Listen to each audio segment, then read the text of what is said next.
ना कोई चेतावनी, ना कोई संभलने का मौका।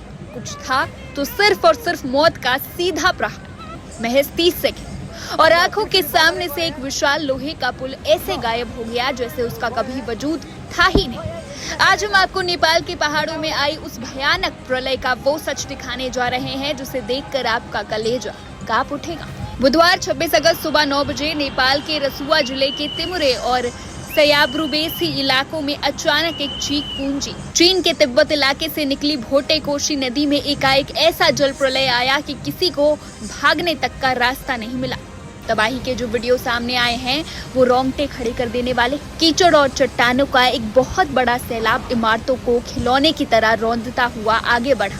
देखते ही देखते लोहे का मजबूत पुल सिर्फ 30 सेकंड में टूटकर इस खौफनाक पानी में विलीन हो गया। इमारतें ताश के पत्तों की तरह एक दूसरे पर गिरकर जमींदोज हो गई। बसों के पहिए पूरी तरह डूब चुके हैं और हर तरफ से सिर्फ अपनों को खोने की खौफनाक चीखें आ रही। इस जल प्रलय ने पल भर में सैकड़ों जिंदगियां दांव पर लगा दी। बाढ़ के भयानक मलबे से अब तक 8 लोगों की लाशें निकाली जा चुकी। 384 लोग इस उफनते सैलाब में समा चुके हैं जिनका अब तक कोई सुराग नहीं।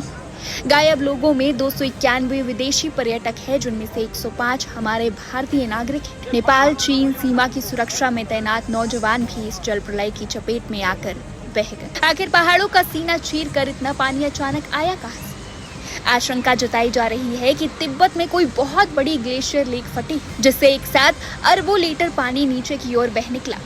ये सिर्फ नेपाल का दर्द नहीं है, ये खतरा अब भारत के दरवाजे तक आ पहुंचा है। भोटे कोशी नदी आगे चलकर नेपाल की त्रिशूली और फिर भारत की गंडक नदी बनती। इसी वजह से बिहार के 8 सीमावर्ती जिलों में अलर्ट जारी कर दिया गया। अगर पानी का बहाव नहीं थमा तो तबाही का अगला ठिकाना भारत हो सकता है। पूरा इलाका इस वक्त अंधेरे के आगोश में। रसुआ का हाइड्रो पावर प्रोजेक्ट बह चुका है जिससे 430 मेगावाट बिजली का उत्पादन ठप हो गया। नेपाल सेना और पुलिस के जवान उफनती नदी की प्रचंड धाराओं के बीच अपनी जान बाजी पर लगाकर लोगों की लाशें और जिंदगी तलाश रहे हैं। पहाड़ों से टकराता ये प्रलयकारी पानी, मलबे में दबी दर्जनों जिंदगी और अपनों को ढूंढती आंखें। नेपाल में इस वक्त जो हो रहा है वो प्रकृति का सबसे खौफनाक रूप है। क्या उन 105 लापता भारतीयों की सांसें अभी भी चल रही?